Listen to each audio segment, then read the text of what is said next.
Hello everybody, this is Oliver the Cat, and welcome to Oliver's Learning Curve.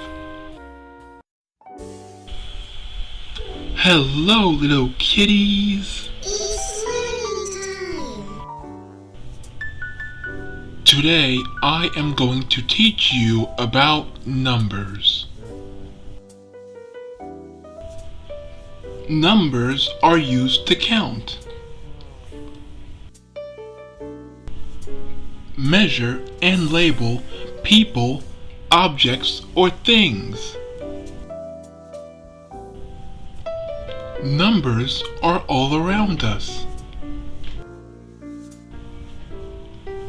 They are on paper, keyboards, your birthday cake, on cell phones, tablets, and many other things.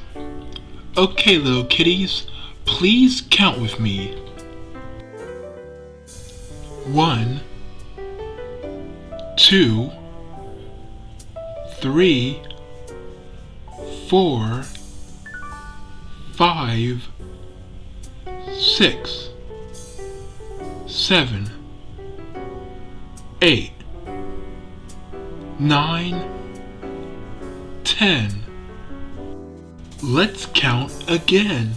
1, 2, 3, 4, 5, 6, 7, 8, 9, 10.